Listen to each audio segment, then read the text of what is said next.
Te lo dice un exfumador. Bienvenidos a la primera emisión en YouTube de Chanquiña TV. Vamos a hablar hoy sobre deslegitimar el sistema, bien sea por el método de la abstención, bien sea por el método del voto en blanco y los escaños vacíos. Doy la bienvenida a don David Martín, a don Miguel Colomo, cuya cámara me está vacilando.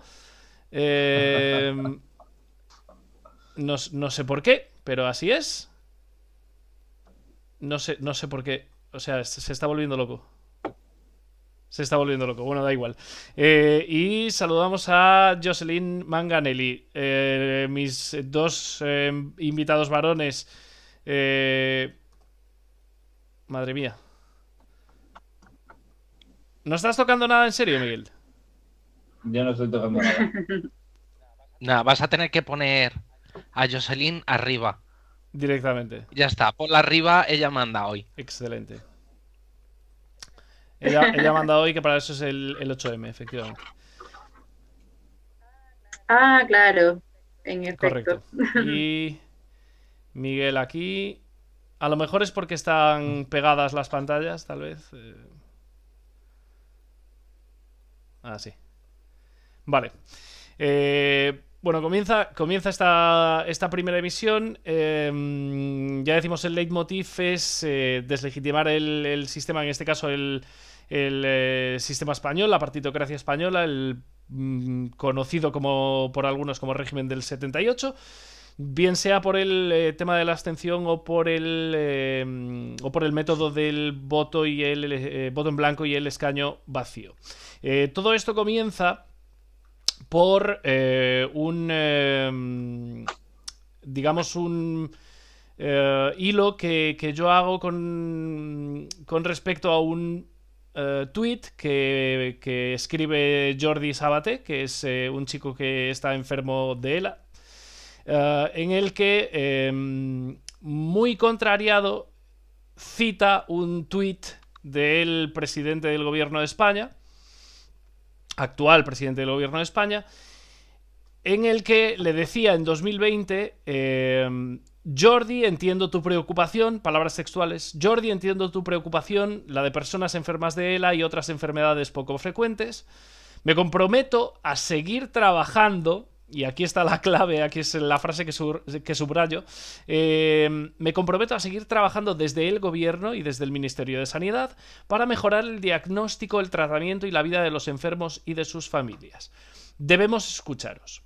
A lo que Jordi, 3 años después, escribía: mi pregunta es, si un presidente del gobierno de España se compromete públicamente con un enfermo de ELA a dar ayudas para vivir...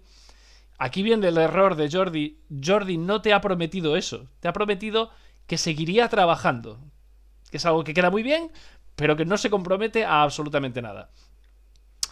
A raíz de eso yo escribo un hilo en el que básicamente me cisco en los políticos y termino, digamos, por decir que los políticos... Digamos, critico la frase que suele decir mucha gente que está adscrita a una opción política determinada, que es: yo voto a los míos. Los políticos no son de los tuyos. No lo son, salvo que vivas de ellos, directo o indirectamente. Desde mi punto de vista, los políticos no son de los tuyos. Los políticos, y tal y como lo entiendo yo ahora, son el enemigo. Son el enemigo, son un parásito de la nación, de la patria, incluso del Estado, aunque ellos formen parte de él. En ese sentido, me comentaba Miguel Colomo, ponía @escaños en blanco, y le comentaba yo que el problema que le veo a esa iniciativa es que para poder llevarla a cabo hay que votar, y votando se legitima el sistema, al menos como lo entiendo yo. Y Miguel, en este caso, sostenía que votando no se legitima el sistema.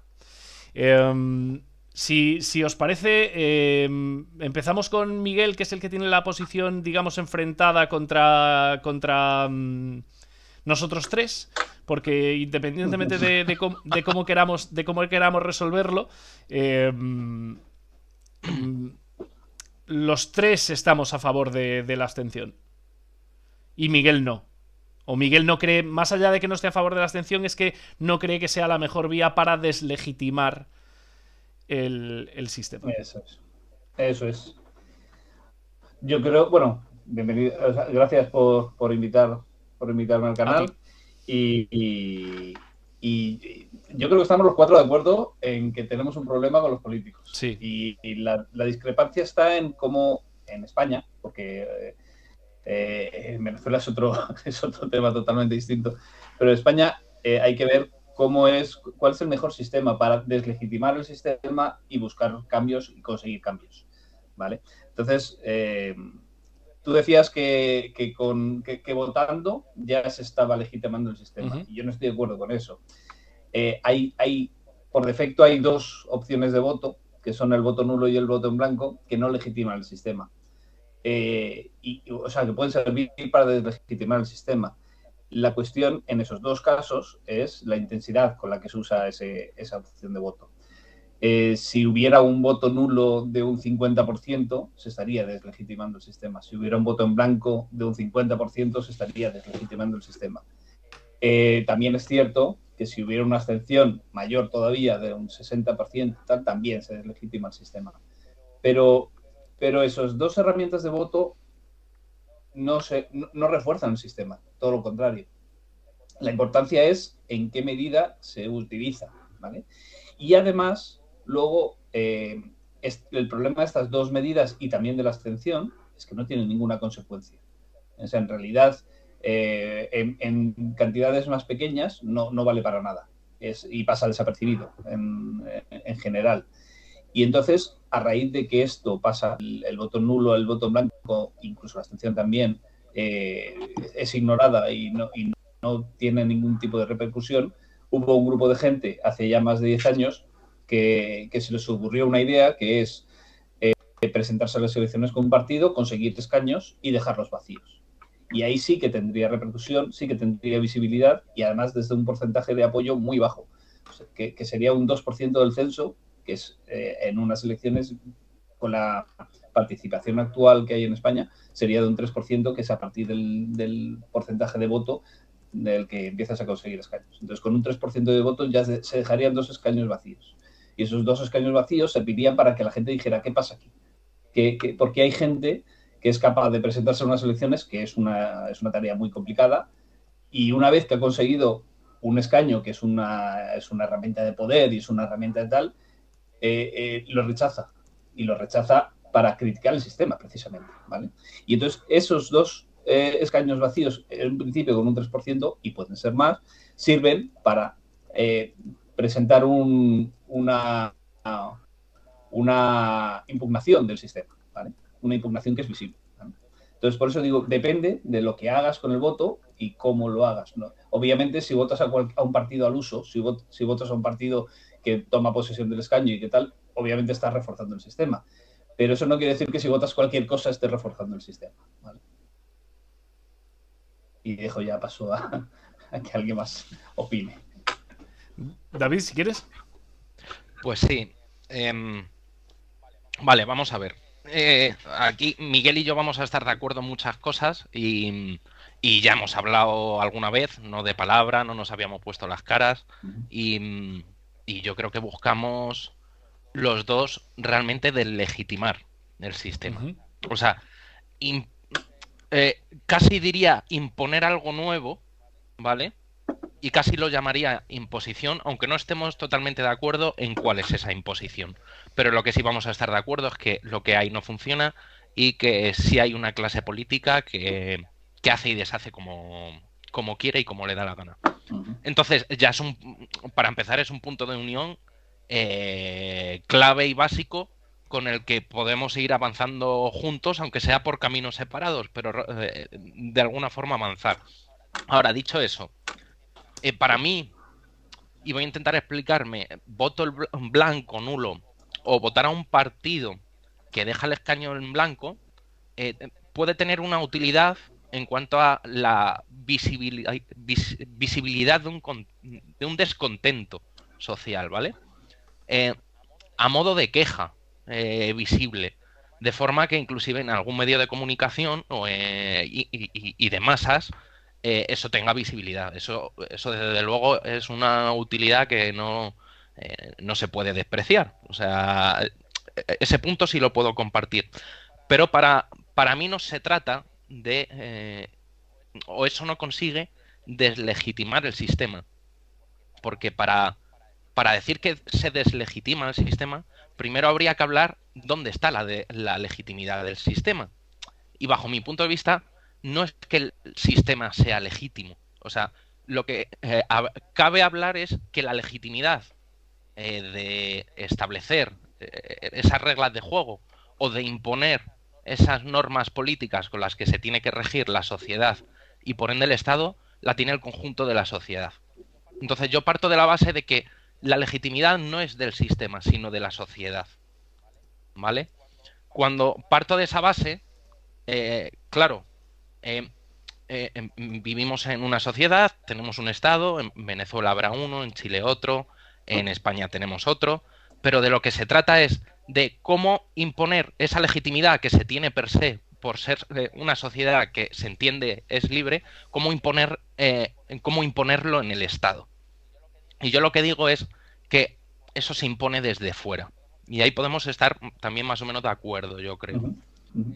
Pero claro, si hay un voto blanco, nulo, o un partido que deje los escaños en blanco, al final, como parte del sistema, aunque sirva a modo de queja, no consigue una deslegitimación, bajo mi punto de vista. No es lo mismo, y voy a hacer una analogía que a lo mejor es un poco absurda o reduccionista, pero no es lo mismo que estemos ahora mismo los cuatro jugando al parchís y uno esté jugando en el parchís sin mover ficha y quejándose de que, oye, me están comiendo todo el rato la ficha y esto no debería de hacerse. Vale, te van a seguir comiendo la ficha porque estás jugando al juego, aunque no quieras mover, aunque te quedes parado. Tu único fin en ese juego va a ser perder el juego. Yo lo que digo es que tendríamos que dejar de jugar a ese juego y si hay 4 jugadores, que 3 estén fuera y dejar a esos solos. Claro, por supuesto, entiendo que esto es algo muy difícil y que desde muchos puntos de vista puede rozar lo utópico. Yo comprendo la dificultad, pero dentro de que comprendo esa dificultad, entiendo que es la única vía para conseguir que esas reglas del juego se vuelvan a reajustar, que no es otra cosa más que parar el juego. Y no puedo ser capaz de parar ese juego mientras estoy jugando. Tengo que dejar de jugar en algún momento. ¿Vale? Sería un poco la contraargumentación que yo podría hacer a lo que decía Miguel.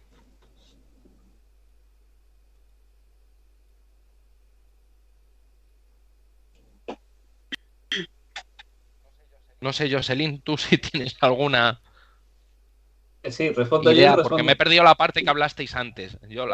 Decíais que habías comentado y me perdí la parte de antes. Un par de preguntas. Sí. Con respecto a lo que dice David, estoy totalmente de acuerdo. O sea, estoy totalmente de acuerdo con su punto de vista porque, y el ejemplo que empleaste es perfecto. Si no estás de acuerdo con el juego, simple y llanamente dejas de jugar. Pero ahora, ¿cuál es el propósito en sí? Porque yo entiendo y lo veo desde afuera, que si queremos deslegitimar algo es porque lo queremos desconocer. Y el desconocimiento lleva a... Porque una cosa sería criticar el juego, ok, estoy dentro jugando el parchís, mira, me están jodiendo, disculpen la palabra, pero es como hacer esa crítica que puede cambiar y no necesariamente el sistema, sino una parte del mismo. Pero es algo totalmente distinto decir, no quiero este sistema, estoy en total desacuerdo toda la estructura y lo desconozco y por ende voy a deslegitimarlo. Y ahí es donde entra en juego el tema de la abstención. Entonces, probablemente haya el desacuerdo porque el propósito no sea el mismo. Y es la pregunta que me surge a mí como una espectadora fuera de España. ¿Cuál es el propósito de cada uno? La pregunta va para ambos. ¿Cuál es el fin? ¿Cuál es la visión que tienen al final de todo esto? Si queréis voy yo. Contestando primero a David y luego contesto a Yasmin. El problema es que tú no puedes dejar de jugar al sistema. Tú no puedes dejar de jugar al parchís. O sea, tus fichas van a seguir en el tablero y te las van a seguir comiendo, ¿vale? En este caso, tus fichas, pues es tu trabajo, es tu dinero, es los impuestos que te ponen. La abstención en España, el voto en España no es obligatorio. Entonces, la abstención es una parte es una forma de participar. De hecho, desde los abstencionarios lo que se hace es llamar al no votar en las elecciones como una forma de manifestar un desacuerdo, ¿vale? Entonces, en el sistema vas a seguir jugando de todas maneras. Entonces, lo que yo planteo es buscar la mejor estrategia para deslegitimar el sistema con el menor esfuerzo posible, porque ahora mismo somos pocos los que cuestionamos el sistema. Mayoritariamente la gente está votando a partidos al uso, a partidos que toman posesión del cargo y funciona y hacen cambios en el sistema por el método que se ha establecido inicialmente en el sistema, que podemos debatir sobre si la Constitución del 78 estaba bien hecha o mal hecha, o sobre si el referéndum que se hizo sobre la misma era más justo o menos justo, pero bueno, es el sistema que hay y utilizando esas reglas que se están jugando, o sea, jugando al parchís, ver a ver cuál es la estrategia que puede beneficiarnos más, aunque haya trampas en el sistema y tal, ¿vale? Y la segunda pregunta, lo de cuál es el propósito de escaños en blanco. En el caso de escaños en blanco, la iniciativa lo que hace es dar una herramienta más. Es decir, antes teníamos el voto en blanco, el voto nulo y la abstención.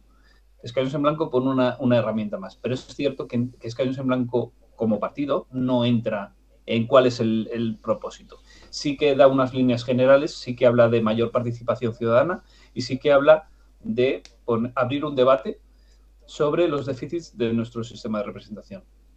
Y no son pocas cosas, no son poco importantes esas dos cosas, pero no entrar más a fondo, ¿vale? En mi caso, yo lo que defiendo habitualmente es que debemos ir hacia un sistema como el sistema suizo, en el que los ciudadanos pueden convocar, o sea, cuando un parlamento aprueba una ley, los ciudadanos pueden convocar un referéndum con una recogida de firmas y ese referéndum es vinculante sobre esa ley. Es decir, si un parlamento, los políticos representantes en un parlamento aprueban una ley y los ciudadanos no quieren esa ley, la pueden tirar abajo. Y para mí eso es la democracia. La democracia es que el que tenga el poder final sea el ciudadano. Igual que pueden tirar una ley, pueden proponer una ley nueva. Pueden proponer una ley que no están proponiendo los políticos, pueden recoger firmas para hacer un referéndum y ese referéndum es vinculante. Y es muy importante distinguir de un referéndum que convoca una persona en el poder para revalidar una cosa que él quiere aprobar o no, ¿vale? O sea, el Brexit o los posibles referéndum que ha habido en Venezuela obviamente no valen para nada porque el que tiene el poder sigue teniendo el poder y incluso puede aceptar ese referéndum o no aceptarlo, ¿vale? Y básicamente es eso, hay una cosa de fondo y es, ¿tenemos en España herramientas suficientes para cambiar las cosas?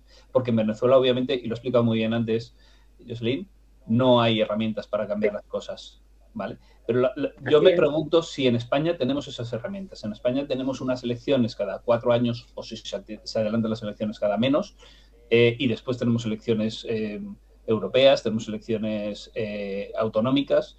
Tenemos una serie de convocatorias en las que sí se contabiliza razonablemente bien, en mi opinión, el voto de los ciudadanos y ese voto tiene un peso, ¿vale? Entonces, una propuesta que yo he hecho públicamente encaja perfectamente con la gente que defiende la abstención y podría incitar un cambio. Y vuelvo a lo de cuál es el propósito.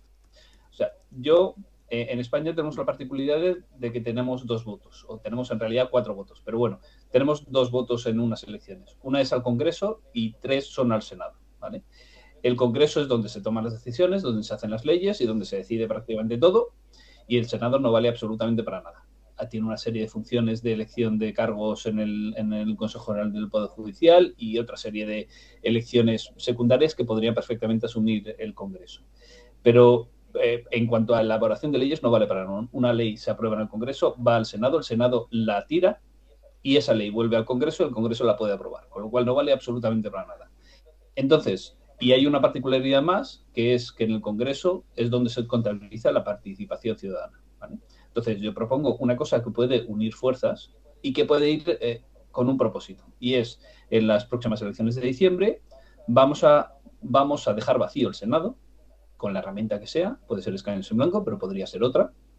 Vamos a dejar vacío el Senado con un propósito concreto, que en este caso, además, coincide con uno de los objetivos de los abstencionarios, que es, y en el que está de acuerdo una enorme cantidad de gente en la población, que es la independencia del Poder Judicial.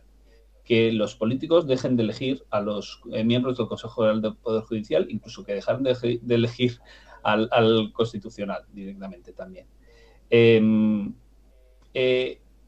Esa herramienta podría servir para cambiar las cosas en España y yo opino que sí. Yo opino que si hay un apoyo mayoritario, como debería haber, a esa iniciativa, que no pierde nada por votar en el Senado a dejar escaños vacíos y cada uno puede votar en el Congreso lo que quiera, los abstencionarios se pueden abstener y se contabilizaría esa abstención, y los partidos, los seguidores de partidos, los aficionados, como en el fútbol, los aficionados a los partidos podrían seguir votando a sus partidos en el Congreso porque les importa mucho que salga el suyo y no salga el otro, pero en el Senado, que no vale para nada, podría utilizarlo para conseguir una mejora en el sistema. Y yo creo que sí, que se podría. Y se podría, además, no de una forma hipotética, a largo plazo, No, se podría en las siguientes elecciones. O sea, sí. Además, por el método de elección en el Senado, si tuviera un apoyo mayoritario, quedaría más de la mitad del Senado vacío. Y eso a nivel internacional, además, sería un pelotazo. Porque desde Europa están exigiendo a España que independicen el poder judicial, independicen la justicia, ¿no? No es poder judicial, es la justicia, no es uno de los 3 poderes, pero sí que independice la justicia. Y lo están pidiendo desde Europa. Y una iniciativa ciudadana dejaría a los políticos entre la espada y la pared. Entonces no les dejaría otra salida que no fuera independizar la justicia. Por eso digo que en cada momento hay que buscar la estrategia más inteligente, la que vaya a conseguir cambios más rápido y con menos esfuerzo. Ahora la pregunta que me gustaría hacerte... bueno, quiero hacerte una pregunta y plantearos a los 3 una situación hipotética. La pregunta va para Miguel. ¿Qué significa, o bueno, puede ir para los 3, qué significa para ti o para vosotros deslegitimar? Y la situación hipotética que os planteo es: vamos a ponernos en que el sistema ya está deslegitimado. Deslegitimar, desde mi punto de vista, es una cuestión subjetiva. Es decir, más allá, deslegitimar es la percepción que tiene alguien que te legitima de que no estás legitimado. Dicho esto, una vez estás deslegitimado, o una vez, mejor dicho, el poder político español está deslegitimado, ¿vosotros creéis que incluso deslegitimados ellos no iban a seguir en la poltrona? Y es la reflexión a la que yo he llegado en las últimas horas. Me da la sensación de que por mucha deslegitimación que haya, y me duele mucho decir esto porque no quiero llegar a ese punto. No quiero llegar a ese punto, voy a dejarlo claro, no quiero llegar a ese punto. Pero me da la sensación de que la única solución, una vez deslegitimado, es decir, una vez una inmensa mayoría de la población entienda que no legitima a la gente que gobierna, a la gente que ostenta el poder, me da la sensación de que la única solución es la fuerza. Si veo a David negar con la cabeza, ¿cuál sería? Sí. En realidad, tal y como funciona el Estado, en el momento en que uses la fuerza, aunque sea de forma leve, en ese momento tú has legitimado la fuerza del Estado. Les has dado... Sí. El problema aquí, es ese. Aquí sería tener más fuerza. Claro, pero eso va a ser difícil que se dé, porque estamos hablando de una fuerza ya coercitiva, contra los mecanismos, serían mecanismos estatales contra mecanismos civiles. Y tal y como funcionan los estados hoy en día, es una batalla perdida. O sea, es un camino que yo considero sin recorrido. Yo creo que tiene que ser una desobediencia civil, pero masiva. Masiva, digo masiva de verdad, y no desde el punto de vista solo de desobedecer ciertas legislaciones, sino de estar en la calle también de forma masiva. Porque si se da una circunstancia, dependiendo de los regímenes o cómo estén gobernados los estados, desde luego que si están gobernados y se sustentan en el uso de la fuerza, pues sí, vas a poder hacer mucha desobediencia y estar en las calles, pero te van a dar palos o van a acabar contigo directamente. Ahora, en otro tipo de estados como el nuestro, yo creo que eso es más complicado que pueda pasar. Si realmente hay cientos de miles de personas en las calles, ese tipo de represión sí tendría... o sea, se haría problemático para el Estado. De cara a cómo se visibiliza ante otros estados, dentro del ámbito internacional, o sea, eso desde luego sí sería un acto de deslegitimación directo ante los ojos de otros países. ¿Qué acto concretamente? Perdona que te corte. Pues una represión, por ejemplo, imaginemos el tema de Cataluña, lo que pasó con las votaciones, pero a lo grande, no ir a un colegio a dar palos, o sea, sino dar palos a todo aquel que esté en las calles realmente protestando o manifestándose. Claro, o sea, pero protestando de forma enérgica y desobedeciendo también de forma enérgica. Claro, pero eso sí que tendría una visibilidad pero muy grande. Desobedecer desobedecer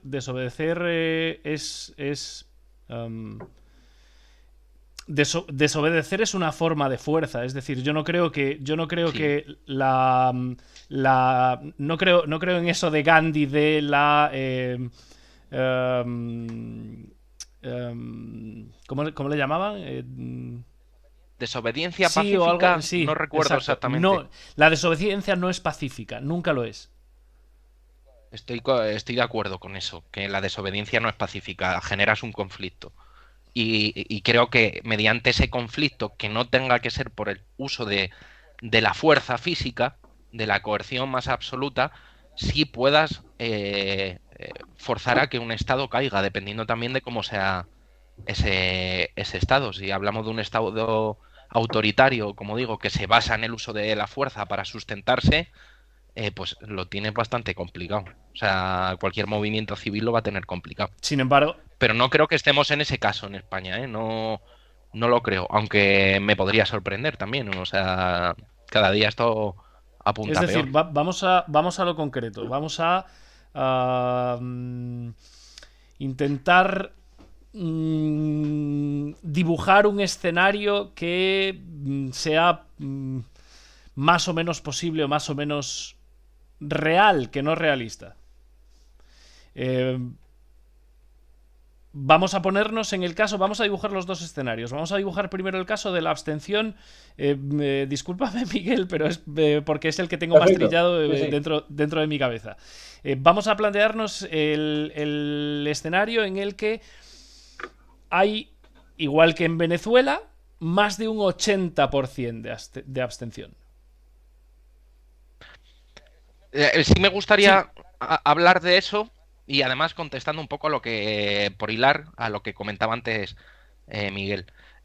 Es que yo creo que la fuente de legitimación, o sea, si hablamos de hace unos siglos, había un monarca absoluto que estaba legitimado por la gracia de Dios. Realmente es la legitimidad de la monarquía absoluta de hace un par de siglos. Y durante por la gracia de Dios y por la fuerza. Claro, pero tenía la fuerza y tenía no solo la fuerza, sino la legitimidad. Y el pueblo entendía que esa legitimidad era existente. O sea, estamos hablando de un momento histórico en el que la concepción y el conocimiento de lo que podríamos decir el género humano era distinto al que es ahora. Y entonces eso se entendía como un hecho dado. O sea, la legitimidad del monarca era esa, es indiscutible. ¿Vale? Ahora a lo mejor no lo podemos entender de esa forma. Por eso tenemos estados contemporáneos donde decimos que existen democracias y que el pueblo tiene la capacidad de legislarse o de legislar las leyes que le van a aplicar a sí mismo, por decirlo de alguna forma. Es decir, hemos cambiado la fuente de legitimidad. La fuente de legitimidad podríamos decir que era Dios, y hoy la fuente de la legitimidad sería el pueblo, por hacer un reduccionismo. Yo creo que eso sí. Sería votar. Eso es. Sí, en cierta forma sí. Yo creo que tampoco es estrictamente eso, porque lo reducimos a un acto de votación, y porque por mucho que se vote, si hubiese un gran porcentaje de la gente que sin el voto quisiese hacer algo, realmente lo haría. Porque es la fuente de legitimación. De hecho, es lo que hablaríamos de poderes constituyentes frente a constituidos, que también tienen esa diferencia. Por eso yo digo que, para mí, cuando hablamos de deslegitimar el sistema, una cuestión clave es dónde está la fuente de legitimación del sistema. Y por eso yo reitero, cuando comentaba Miguel, que para mí la fuente de legitimación está en la sociedad civil. No está vehiculada a través del voto. Está en votar. No tiene por qué ser esa la fuente de legitimación del sistema. Yo lo que digo es que la fuente de legitimación del sistema se puede canalizar a través del voto, precisamente por lo que comentabas tú, que la legitimación puede ser subjetiva, ¿no? Pero en un momento dado se puede vislumbrar como algo objetivo y que todos vean de una misma forma que algo no tiene legitimación. Termina siendo algo objetivo porque la subjetividad de las personas lo convierte en algo objetivo. Eso es. Entonces, es de lo que yo intento hablar. Cuando uno no participa del proceso electoral, por decirlo de alguna forma, y cuando hay un alto grado de abstención, es decir, la no participación, que lo podemos llamar abstención, pero lo que es no participación. Eso es lo que es, de facto. Eso es como lo entiendo yo. Exacto. Claro, ahí sí podemos estar convirtiendo algo subjetivo en algo objetivo, con independencia de que esa fuente de legitimación que ya no está vehiculada y que ahora es visible que no sostiene a un sistema político, pueda tener pareceres muy distintos y objetivos muy distintos y ser algo muy heterogéneo. Yo eso no lo discuto. Lo que sí digo es que eso sí hace visible que un sistema político no está legitimado. Desde luego, aunque votase una única persona, se formaría gobierno. Existiría un sistema legislativo igual que el que hay ahora. Nadie pone en duda eso. Pero pese a que eso ocurra, ante los ojos de todos, eso ya no tiene legitimidad. Y creo que de eso se trata para conseguir una movilización pues masiva en un momento dado. Y una desobediencia que pongan un brete al régimen político. Claro, vamos a lo concreto. ¿En qué brete? En no poder continuar aplicando la legislación de forma ni clara ni sencilla. Pero ¿tú crees realmente que esa gente... tú imagínate que, bueno, lo de que vote una persona sí que es súper utópico, pero imagínate que votas... Sí, pero imagínate que votan solo 100.000. ¿Tú crees realmente que nuestra clase política iba a renunciar a lo que tiene? No, por supuesto que no. Bien, no soy tan... ¿y cómo les echamos de ahí? En ese momento, o sea, estamos en el escenario en el que han votado 100.000 personas. Y Pedro Sánchez, pongo Pedro Sánchez por poner a alguien, pero me da igual. El hijo de Pablo Casado, no me importa, quien sea. Forma gobierno. Y el rey lo reconoce. Es que aparte, Eso va a ocurrir. Eso ocurriría. Por eso. Y en ese momento, claro, de percepción de deslegitimación por parte de la inmensísima mayoría del pueblo español, ¿cómo hacemos para que el presidente del gobierno de turno, que con 100.000 votos ha echado para adelante una investidura, cómo conseguimos que se vaya? Ahí sí que va a haber conflictos sociales, yo creo que quizás hasta de forma inevitable, la fuerza, pero al fin y al cabo. Pero no, a lo mejor se recibe represión y sí hay una fuerza, pero en el momento en el que uses la fuerza. Pero el problema, lo que yo quería decir, porque el problema es que porque eso pasó en Venezuela. El problema es que cuando tú recibes represión, toda esa percepción subjetiva de deslegitimación empieza a apagarse porque la gente no quiere recibir palos, si no da palos. Nadie quiere que le peguen, claro, si no pega. Yo creo que es distinto el Estado venezolano al español. Está claro, pero introduzco el paralelismo en el sentido de que es un pueblo intentando echar a un régimen que no está apoyado ni por el 10 o 15% de la población. Es correcto, y por eso yo creo que en el caso de España hay una ventana de tiempo donde esto se va a poder hacer, se cerrará esa ventana y veremos dónde acabamos.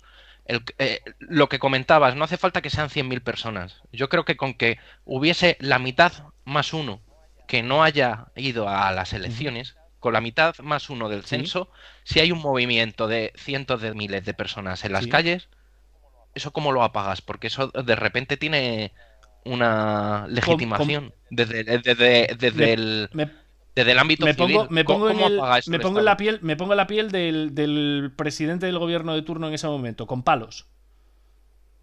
Pegando a la gente. Pero si eso ocurre, lo que yo digo es que ya se ha deslegitimado a sí mismo del todo, pero ya no solo ante... Pero ¿de qué sirve esa deslegitimación ideal o subjetiva si no se traduce en que eso es lo que pasó en Venezuela? El régimen chavista está completamente deslegitimado por falta de respaldo de una inmensa mayoría de la población, y sin embargo ahí siguen, no les importa. Y de hecho, esto nos lo puede contar Jocelyn, en 2014 se intentó acceder a Miraflores.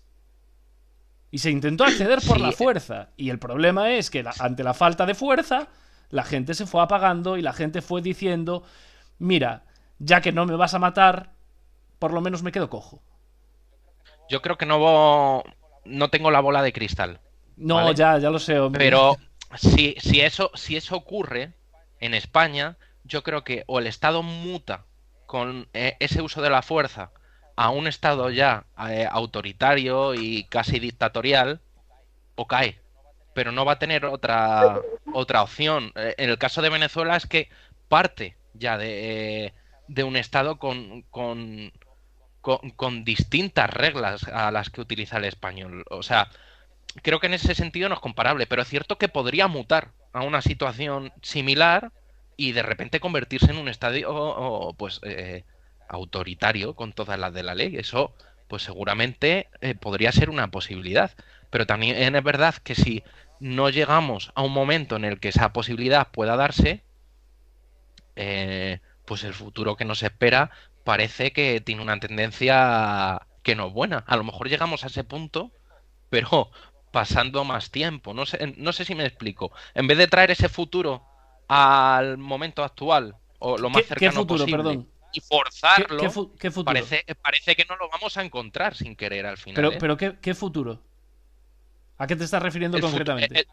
A las tendencias que tiene ahora mismo el Estado español y muchos estados europeos, que cada vez sí es cierto que van siendo más represivas, de más control hacia la población civil, de más desmanes, de más desfalcos, de de más hacer lo que realmente se quiere hacer en cada momento. Eso es una tendencia que si no se le pone freno en algún momento, pues acabará también mutando, como mutaron otros estados hace ya tiempo, inclusive estados en los que reinaba la partidocracia, como el Estado español, a estados autoritarios. Eso parece que es una tendencia que o se revierte, o a lo mejor en el intento de revertirla es cierto que lo que quiero decir, ese futuro no lo traemos más hacia el momento actual. Lo que hacemos es Acelerar, adelantarlo. sí. Sí, puede ser, es lo que quiero decir. En cualquiera de los dos casos, o simplemente levantamos las manos y hacen con nosotros lo que Que es quieran, lo más probable, porque la gente una vez... intentamos revertir la situación, aún asumiendo esos riesgos, porque van a existir riesgos, o sea, es lo que estamos hablando. El problema es que la gente de los países occidentales, vamos a decir, aunque también entrarían países como Japón o Australia, Nueva Zelanda, la gente de los países occidentales no está dispuesta a morir por nada. Ya. No es como hace un siglo o hace menos de un siglo.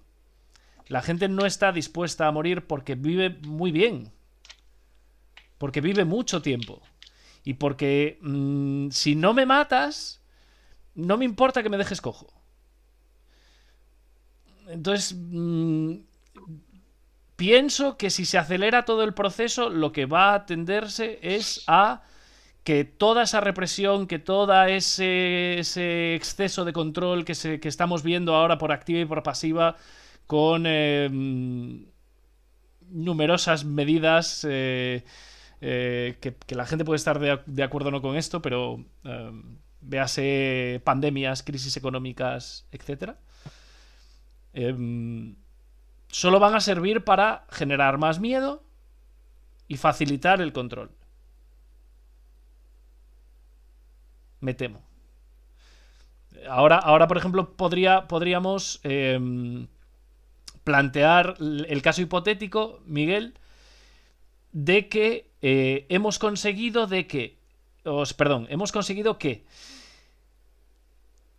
la mitad más uno del Congreso, ya no me voy a poner en el Senado, o sea, el Senado ya está vacío, ponte. Y vamos a conseguir que el 50 más 1 del Congreso esté vacío. Para ti, entiendo, ahí estaría deslegitimado el sistema, ¿cierto? Sí, en principio sí. Vale. Pero, de todas formas, vamos a ver. Claro, ¿y qué hacemos ahí? O sea, hemos llegado a ese caso hipotético. ¿Qué claro. Se hace? Si no es con el uso de la fuerza, ¿cómo sacamos? Porque a ellos les va a dar igual. Se ponen en gobierno en funciones, gobiernan con decretos, leyes, o se encuentran cualquier fórmula. Porque es lo que te decía en la conversación de Twitter, que bonicos son ellos para mantenerse donde están. Pero es que el objetivo... O sea, si escaños en blanco... Si el mecanismo de escaños en blanco funciona, no llegaría a ese extremo, no llegaría a ese momento. Porque la idea es precisamente forzar cambios sin llegar a esos extremos. Es decir, tenemos un sistema que es mejor o peor, pero que sí que recibe, o sea, sí que influye. El voto de los ciudadanos influye en las decisiones que se toman, de una manera o de otra, ¿vale? El sistema que tenemos, yo creo que está funcionando muy mal, básicamente por cómo acaba funcionando dentro de los partidos. Pero no tiene por qué funcionar así. Ahora mismo en España tenemos 52 circunscripciones y en cada una de ellas se elige pues 4 o 5 partidos. En algunas menos. En Soria y tal se eligen 2, en Ceuta y Melilla se elige solo 1. Pero eso al final quiere decir que hay unas 150 personas elegidas en cada una de las provincias como cabezas de lista, ¿vale? Imaginemos un sistema en el que en lugar de votar a partidos, los ciudadanos dejemos de votar a esos partidos y empecemos a votar a personas. Imaginemos que la gente empieza a presentarse con su nombre a las elecciones. Ya no se presenta el PSOE, sino se presenta el partido Javier Jiménez. Pregunto, ¿ahí no necesitaremos listas abiertas ahí? No, sin tocar nada. Vale. Sin tocar nada del sistema. Vale. Imagínate que el cabeza de lista del PP, en lugar de presentarse como el cabeza de lista del PP, se presenta como Javier Martínez. Y otro se presenta como Marta. Y ya pasamos a votar a esas personas. Y incluso empezamos a ignorar que se presentan con partidos y votamos a gente que no se presenta con un partido grande. Al final acabarías teniendo como mínimo 150 personas en el Parlamento, como mínimo, y serían más en realidad, 150 personas en el Parlamento que no están respondiendo a una disciplina de partido, que es lo que está haciendo que ahora mismo funcione mal el sistema. El sistema funciona mal porque hay dos personas con muchísimo poder. Entre otras cosas, sí. Pero bueno, sobre todo. Y eso además deriva luego en otras cosas. Claro, puede ser. Pero sobre todo ahora mismo hay dos personas que tienen mucho poder y que además se alternan en el poder. Primero tiene mucho poder uno y luego tiene mucho poder otro. Ahora le toca a Sánchez. Pero en cierto momento lo puede tocar a Fijo. Si hacemos eso que digo, y eso no depende de las leyes, ni depende de cambiar el sistema, ni es tal y como están todas las cosas ahora, si pasamos de votar a partidos y empezamos a votar a las personas que van en la cabeza de lista, imaginando que el que va en la cabeza de lista es al que estamos votando, ignorando que hay más personas en la lista. Aunque luego salgan elegidas algunas de esas personas como suplentes, digamos, de esa persona. No, sí, le estaríamos dando la vuelta al sistema totalmente. Y estaría cambiando radicalmente. Pero no me queda claro en qué punto... no sé, da igual, Rafael Hernando. No me queda claro en qué punto Rafael Hernando puede presentarse a unas elecciones siendo solo Rafael Hernando. Con el sistema actual, ¿cómo lo hace? Porque en el momento en que anuncie, que lo tiene que anunciar obviamente antes de la campaña electoral o en plena campaña electoral, que se presenta por él solo, el PP le va a decir que se peine, que se vaya a su casa y que el acto que iba a hacer en Ávila, que se lo pague su madre. Efectivamente, pero lo que estoy diciendo es que cambiemos la forma de votar nosotros. No que los partidos dejen de elegir las personas o las echen o presenten a las personas como candidatos. Te digo que en Pontevedra miremos quiénes se están presentando a las elecciones como personas, sí, no como partidas.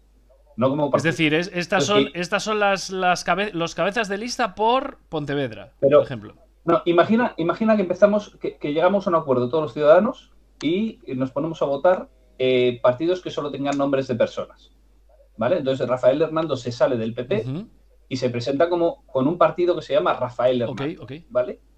Entonces llegamos a unas elecciones y tenemos un montón de papeletas que tienen nombres de personas y votamos a esos nombres de personas, ¿vale? Votamos a esas personas, en realidad. Ahora te entiendo. ¿Vale? Con ese sistema estamos dándole la vuelta totalmente al sistema. Y no ha hecho falta tocar ni una línea de la ley, y mucho menos de la Constitución, que es mucho más complicado todavía. ¿Vale?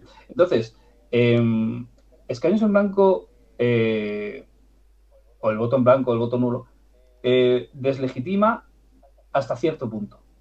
Es decir, yo creo en un principio lo que deslegitimiría sería a cómo está funcionando el sistema, no al sistema en sí mismo, ¿vale? Si en un momento dado, o sea, si esto funciona, se irían produciendo cambios. Y esos cambios serían poco a poco. Yo he propuesto el del Senado. Si mi propuesta del Senado funcionara, pues conseguiríamos independencia judicial.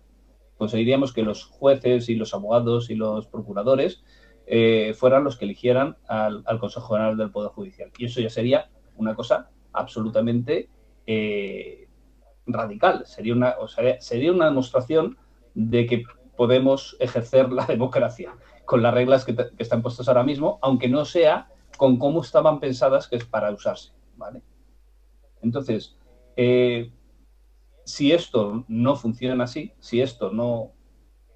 una de las cosas que digo yo es que el camino de la sanción activa, el camino de escaños en blanco lleva al mismo sitio al final que la sanción activa, pero por el camino permite realizar cambios. Permite la oportunidad, abre la oportunidad que se produzcan cambios. O sea, no va directamente a deslegitimarlo todo y a quemarlo todo y empezar de nuevo. Entre otras cosas, a mí me parece muy peligroso porque lo que tenemos puede ser bastante peor que lo que tenemos ahora mismo. ¿vale? El sistema que puede haber puede ser mucho peor que el que tenemos ahora mismo.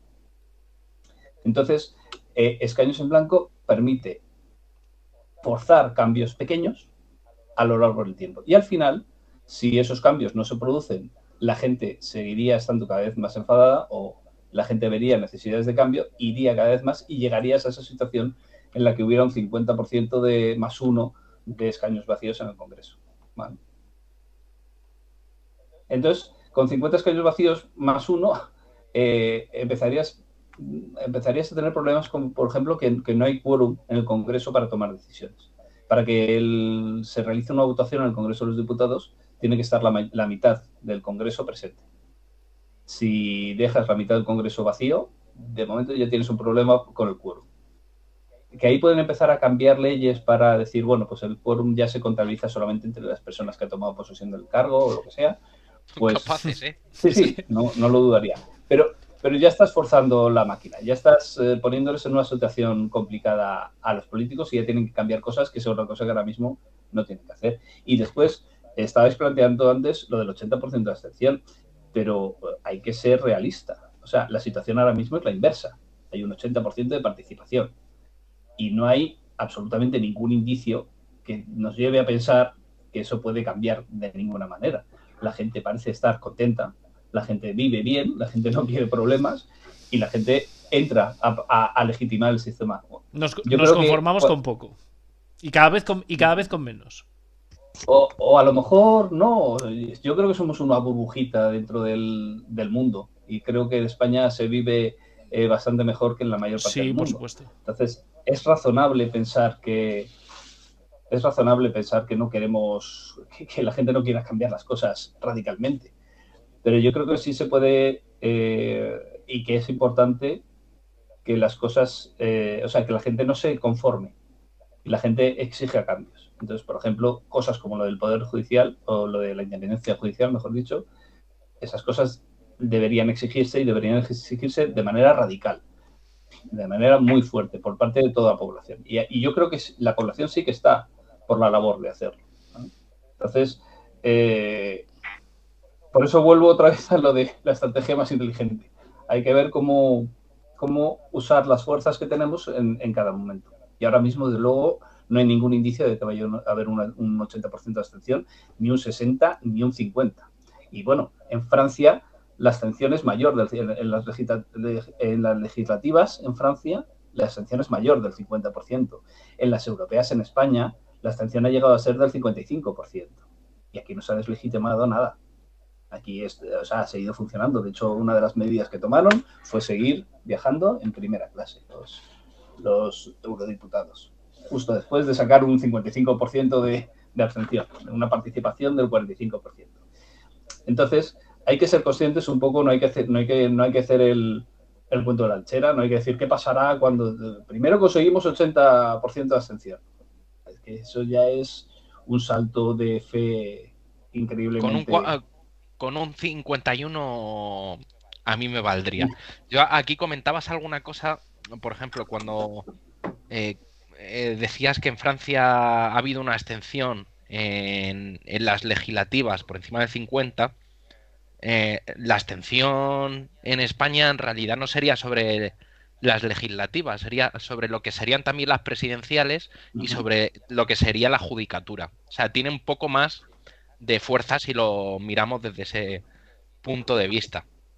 Luego, comentabas, Miguel, el tema de bueno, que se podría votar en las provincias o en algunas circunscripciones, no por los partidos, sino por personas, y daríamos una vuelta al sistema.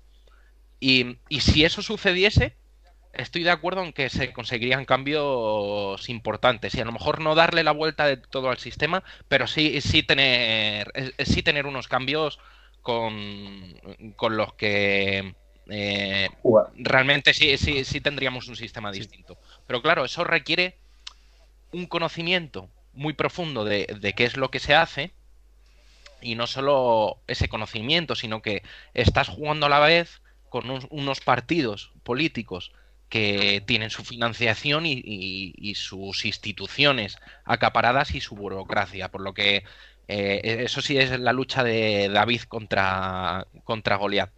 Claro, si vamos a ese punto, que podría ser posible, pero que requiere ese grado de conocimiento, no podemos tirar tampoco lo que sería un periodo constituyente o decir deslegitimamos el sistema con una abstención masiva y puede traer algo, una locura. No, porque cuando deslegitimas el sistema y hay esa abstención masiva, realmente sin ese grado de conocimiento tampoco vas a conseguir nada. O sea que estaríamos en algo, creo que no similar, porque creo que el grado de conocimiento para participar en unas elecciones, sabiendo lo que se hace, en desventaja con el adversario, por llamarlo de alguna forma, y no solo en desventaja mediática, sino económica, creo que es más complejo a simplemente decir no participamos del sistema y queda deslegitimado. El grado de conocimiento que creo que requiere hacer eso, lo que yo propongo, o lo que proponemos algunos, creo que es inferior.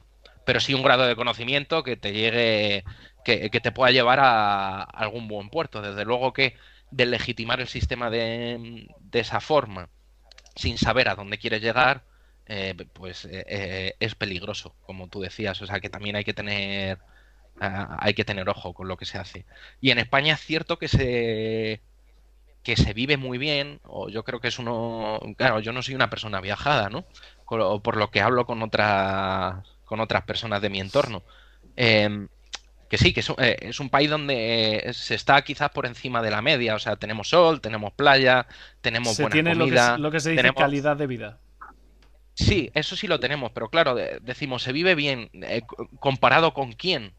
Con las posibilidades de quién, con lo que podríamos ser, comparado con lo que podríamos ser. Al final yo creo que disteis ahí, alguno de vosotros lo comentó y disteis en la clave, es un tema de conformismo. Pero claro, ese conformismo en un momento dado, por circunstancias del devenir histórico, de las situaciones que se puede encontrar España, quizás en un corto periodo de tiempo, ese conformismo quizás se rompe de golpe.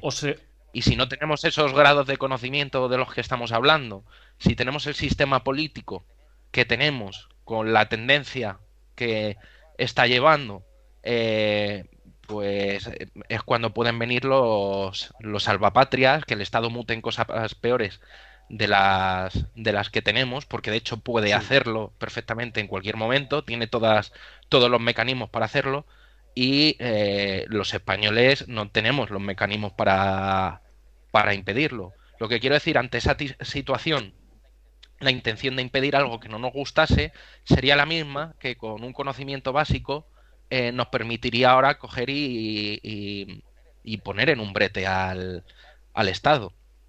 Entonces, yo lo que quiero decir es, ¿por qué hay que esperar a esas situaciones para dar un paso? ¿Por qué no se puede apuntar a lo que realmente funciona mal intentar cambiarlo? Que de hecho yo creo que Miguel estamos en las mismas en ese sentido, aunque los caminos sean distintos y yo no pueda compartir el tuyo, tengo claro que más o menos vemos los mismos problemas. Entonces, bueno, pues yo ahí sigo abogando porque la clave es que la fuente de legitimidad está en el ámbito civil, que es el conjunto de las personas que sufren la legislación y sufren pues el yugo del Estado, y como esa es la fuente de la legitimidad y no cómo se vehicula esa legitimidad a través de las votaciones en los estados modernos, lo que yo digo es que hay que ejercer en algún momento esa fuente de legitimación y que existe la posibilidad de constituir cosas basados en el conocimiento y basados en la libertad de un pueblo. Y creo que como eso existe, es defendible y es argumentable, hay que explotarlo. Aunque no se haya explotado, y en eso sí puedo coincidir con cualquier persona, aunque no se haya explotado de forma ni continuada ni muy visible en otros lugares. a lo largo de la historia. Puedo coincidir con vosotros. Pero es una vía que hay que explorar en algún momento y estamos en el siglo XXI. Sí, es cierto que a lo largo de la historia ha habido un montón de revoluciones. Yo creo que en este siglo XXI vamos a tener alguna otra revolución. Y yo desde luego no estoy hablando de salir a la calle y quemar cualquier cosa. Lo que estoy hablando es, igual que han existido otras revoluciones pacíficas, que sí es cierto que han recibido luego fuerza de represión por parte del Estado o de otros agentes, en el siglo XXI, tal y como funcionan los estados, creo que eso hay una ventana de oportunidad en la que eso cambia hasta que se rompa ese conformismo del que hablábamos. Porque en el momento en el que se rompa ese conformismo, seguramente esa ventana de oportunidad se rompió, tanto para los que queramos actuar con una fuerza basada en la abstención o en la legitimación desde fuera del sistema, como para aquellos que la quieran utilizar desde dentro del sistema, porque en el momento en que se rompa ese conformismo, eso sí que lo hemos visto y eso sí que es algo continuado, llega alguien y lo vehicula para su propio beneficio. Y eso, pues aunque me sepa mal, creo que va a ocurrir. No sé cuánto tiempo tardará, pero es algo que yo creo que todos vemos venir un poco. Y además lo que estamos hablando del terreno de las ideologías, de ese efecto hooligan que existe, no hace más sino forzar esa idea o reforzar esa idea de que en un momento dado va a venir alguien y se va a hacer con el monopolio de la violencia de forma torticera, con el monopolio de la capacidad de legislación, de juzgar, de hacer lo que quiera, que eso ya ocurre hoy, pero está en disputa por varios partidos políticos. Entonces no se ejerce de esa forma tan torticera, aunque en los últimos tiempos cada vez lo es más. Pero va a llegar un momento en el que alguien sí sea capaz de acaparar eso. Y creo que de alguna forma tenemos que anticiparnos. Mi sensación, mi visión, por supuesto, que puede estar totalmente equivocada, es que pues hay una ventana temporal para hacerlo, que no sé cuánto tiempo será, pero que veo que cada vez puede estar más cerca que se cierre. No sé, ¿qué opináis? ¿Tú crees que el conformismo sin hambre llegará a romperse? Yo es que lo que creo es que nos van a ir reduciendo el conformismo y cada vez nos vamos a ir conformando con menos. Aquí, yo en este caso siempre, o bueno, siempre no, pero llevo pensando mucho tiempo que en España no ha ardido, o España no ha ardido porque la gente no pasa hambre. España ardió en la Guerra Civil, bueno, en la Segunda República, entiéndase, porque había hambre. Porque había hambre palpable, real, porque la gente no tenía para comer. Y entre que unos echan la culpa a unos y otros a otros, pues alguien toma la determinación por un lado y por el otro de utilizar la fuerza. Y a partir de ahí entra el conflicto. Correcto. Y tal y como está la política hoy en día, parece que esa situación empieza a darse de forma acelerada, que cada vez hay más personas en ese modo de vida y que se está empezando a aprovechar ya por distintos actores políticos, como se ha hecho siempre. Por eso digo que yo veo que eso puede ocurrir. Desde luego que la gente cuando pasa hambre es cuando en realidad se mueve. Ahí se rompe el conformismo, cuando ya no hay nada que hacer. Pero yo creo que es una situación que sí se puede dar. La situación de, perdón. Pues que la gente pase hambre de verdad, eso cada vez va a pasar más. Si no se revierte la tendencia, o sea, yo no hablo de, por ejemplo, en Europa, la crisis que tenemos ahora con la inflación, o sea, que se juntan muchas cosas y se juntan desde el 2005 y casi antes, y que van paso a paso y de forma escalonada empobreciendo a mayor porcentaje de ciudadanos. Eso creo que es algo que todos vemos que está ocurriendo en Europa, en unos estados más que en otros. Por eso digo que pareciese que va a venir una situación futura en el que sí se rompa ese conformismo.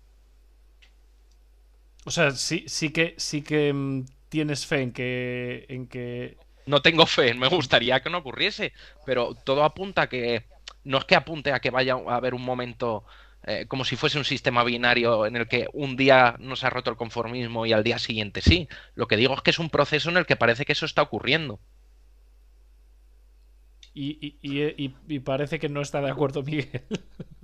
Sí. No, sí, en el fondo sí estoy de acuerdo. Lo que planteo es la abstención activa o la abstención en general como forma de legitimación solo va a funcionar cuando pase eso. Es lo que estáis diciendo, es lo que estáis infiriendo. Yo no quiero eso. Yo no quiero que llegue a esa situación. Y yo quiero y de hecho yo creo que cambiar las cosas antes puede evitar que eso pase. Entonces, por eso yo creo que no se puede basar una estrategia en que un 80% de la gente esté en desacuerdo con el sistema y quiera quemarlo todo, básicamente, No. ¿vale? Por eso yo creo que hay que buscar estrategias de cambio con un apoyo mucho más limitado. Pero, o sea, estrategias de apoyo Estrategias de cambio con un apoyo mucho más limitado. Eso es. Pues estamos hablando de la tendencia que tenemos, o que parece que se percibe. Estamos hablando de cambios limitados o reformas, y yo creo que esto no va a solucionar el problema, y vuelvo a lo mismo. O sea, esas estrategias de cambio limitados suponen la aceptación de cómo funciona todo. Yo lo que digo, y me reitero en eso, es que la fuente de legitimación no está a través de la vehiculación ni del voto ni de cómo es el sistema, sino que la fuente de legitimación, que es la sociedad civil, tiene la capacidad de constituir. Y puede ser un cambio menor o no. Yo lo que digo es que esa capacidad no está, no es propia del sistema, sino que es preexistente y que se puede ejercer en momentos dados a lo largo de la historia, como se han ejercido otras veces. Y lo que digo es que en el siglo XXI, que esto no ha ocurrido, creo que eso sí es una chispa que además se contagia. Hemos visto, inclusive, y ya por irme muy lejos y a lo mejor me estoy desviando del tema, pero hemos visto cómo se inician las chispas de las primaveras árabes, que tienen un sentido totalmente distinto al que estoy hablando, pero sí es cierto que los conatos de legitimación de los sistemas políticos, cuando existe en el modo de convivencia, en el modo de vivir frente al Estado o frente a la legalidad vigente, esas delegitimaciones, esos actos de subversión, si lo queréis llamar de esa forma, sí se contagian. Y no os quiero contar en el caso de que saliesen cientos de miles de personas, en el caso de España, no con un 80% de abstención, ya digo, con un 51%, por ser objetivamente matemáticos, qué podía estar ocurriendo a lo mejor en Portugal o al otro lado del charco. Porque no es lo mismo que esto ocurra, y eso también es cierto, en un país de forma aislada a que se contagie. Y lo que estamos hablando son de revoluciones, bajo mi punto de vista, de no solo política, sino de la conciencia humana, ¿vale? De el ser humano darse cuenta que cuando vive en sociedad, él tiene la legitimidad de establecer las leyes bajo las que va a estar regido. Y esto creo que, aunque parezca que se ha alcanzado a lo largo de la historia durante el siglo XIX y el XX, creo que eso no se ha completado. Creo que esa revolución política, aunque no queramos, se va a dar en el tiempo.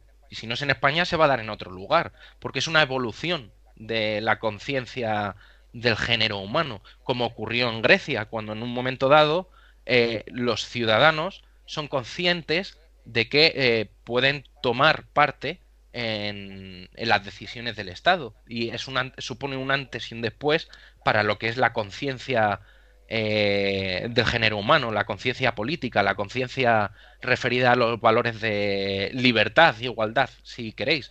Yo creo que eso es una parte que se va a volver a dar, como se ha dado a lo largo de la historia, por ejemplo, la Revolución Francesa, o como se dio en la Revolución de Independencia Americana, o como se dio en parte lo que podría ser la Revolución Española como un proceso de independencia respecto a la invasión francesa.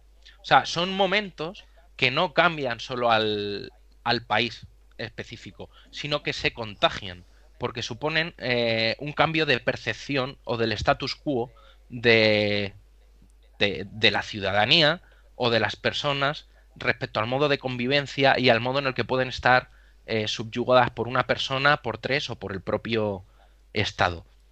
Y yo lucho un poco más en ese sentido. Pero todos los ejemplos que has puesto están muy alejados de la situación en la que estamos ahora mismo en España. Y no, de la situación. No te oí, Miguel, perdona. Que lo que has propuesto, o sea, los ejemplos que has puesto están muy alejados de la situación española ahora mismo. Sí. Entonces, son situaciones que no se van a dar en España ahora. Esas situaciones en ese orden de cosas, no. O sea, como espejos no se van a dar, igual que esas situaciones han sido totalmente distintas unas de otras. Que yo quiero decir... Pero quiero decir que no son situaciones extremas. ¿Y qué tienen en común todas esas situaciones? El cambio del estatus más allá de eso. No, la situación de las personas en el Pregunto, momento. ¿no creéis que todas esas situaciones que ha relatado David lo que tienen en común son la violencia? Todo lo que ha dicho. Esas específicamente todo sí, porque son las más sonadas. Pero es que los cambios paradigmáticos en la humanidad no serán sin violencia. De hecho has puesto los cambios más paradigmáticos de la historia de la humanidad y en todos ha habido violencia. En todos. Pero eso, son cambios radicales los que yo he comentado. A lo mejor no hace falta, no voy tanto por ahí. Lo que yo quiero decir es que es necesario promover un cambio de conciencia colectiva, de conciencia social, para imponer cambios en el sistema político. O sea, eso sí. Ahora, no estoy diciendo coger las armas y ir contra los portugueses para conquistarles y tener más tierras. No hace falta irse a Portugal. Quiero decir, en el momento en que hay un grupo muy grande de población que intenta revertir un orden, siempre va a haber un grupo muy grande de población, ya no te hablo de fuerzas de seguridad o de poderes establecidos, que va a ir en contra de eso.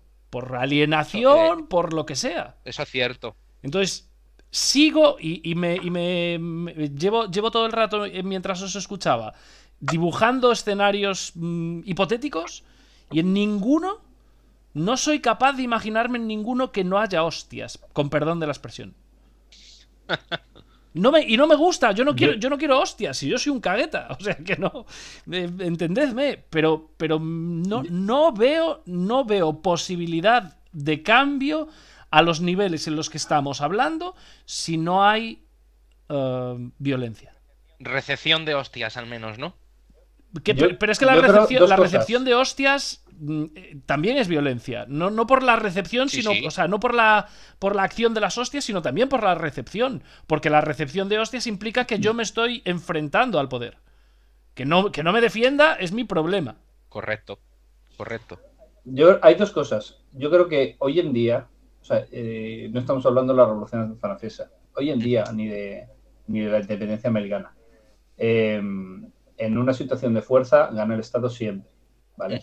Ahora mismo no estamos en la situación en la que un alzamiento, una revolución ciudadana pueda ganar a un Estado. Una revolución ciudadana puede ganar al Estado sin violencia de otras maneras. Una abstención fiscal, ¿cómo se llama? Una huelga fiscal. ¿Cómo se haría eso? Sí, el hecho de no pagar impuestos. Negarte a pagar impuestos. ¿Cómo haces? Desobediencia porque eso lo planteaba antes de que entraseis en el directo Jocelyn con el tema de Venezuela. Y creo que justo entró David y dejamos de hablar. Pero ¿cómo se hace eso? Porque el Estado tiene acceso. Jocelyn decía, no, pues en Venezuela lo que está pasando, por ejemplo, es la economía sumergida y el dinero negro. Pero el problema es Ujú. que tú, para trabajar en tu negocio con economía sumergida, tu negocio está registrado en el Estado. Y el Estado se va a dar cuenta de que tu negocio sigue vigente sin dinero.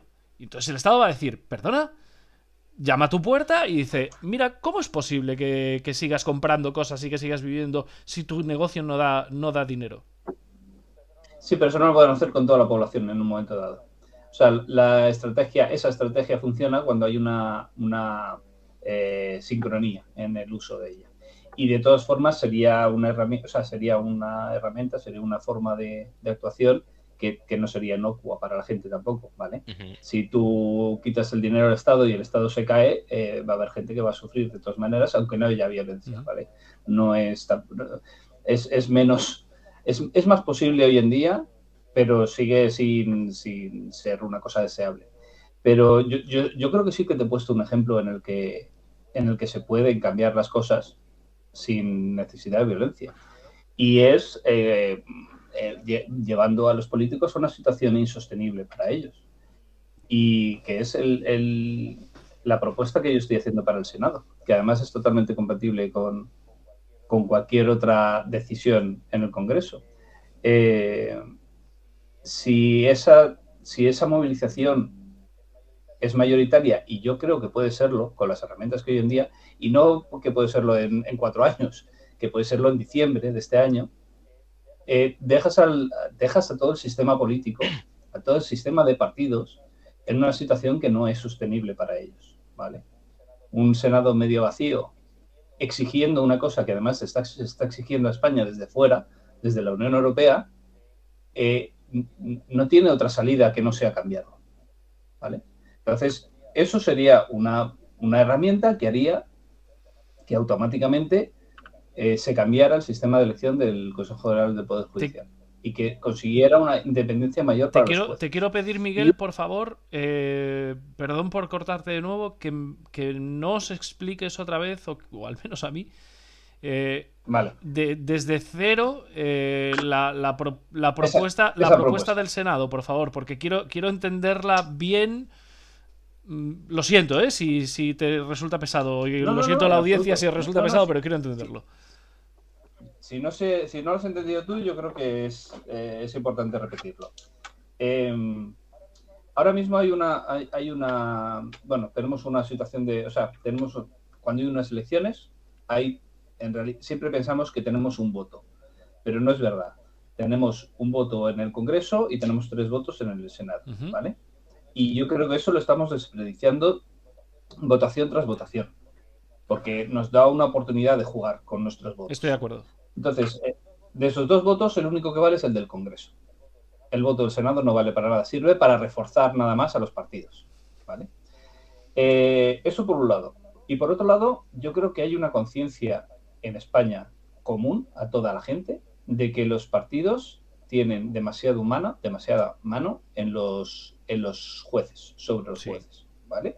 Y a lo mejor no elige a los jueces directamente quién va a juzgar según qué cosas, o sí, porque la Audiencia Nacional sí que lo eligen directamente, pero bueno, y además la Audiencia Nacional es la que acaba juzgando luego a partidos políticos, pero yo creo que eso es una opinión generalizada y común. Entonces, si se consigue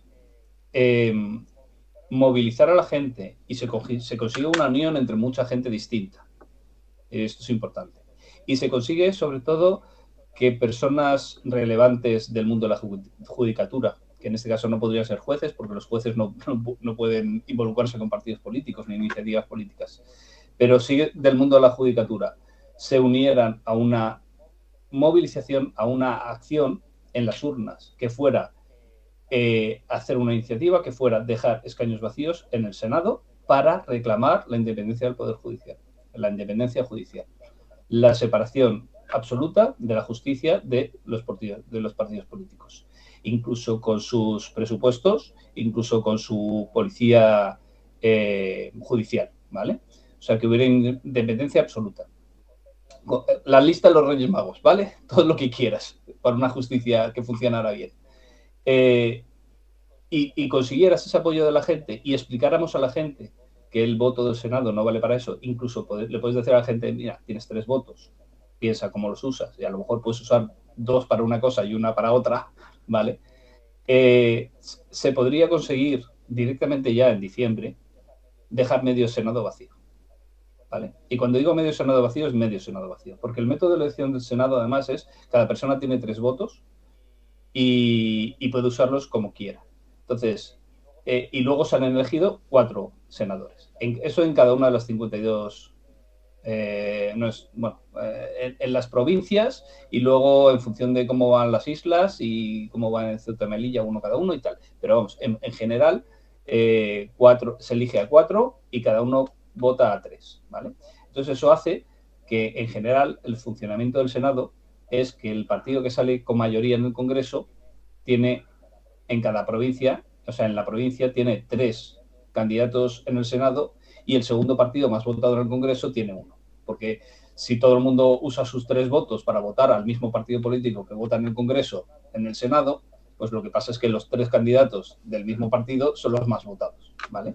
Entonces, si esa estrategia la usamos para una movilización, esa mayoría, esos 3, en la mayoría de provincias, serían para dejarlos vacíos, ¿vale? Y después el siguiente, pues acabaría saliendo el partido más votado, ¿vale? Pero en realidad da igual en el Senado, porque el Senado no vale para nada, que era lo que habíamos dicho antes.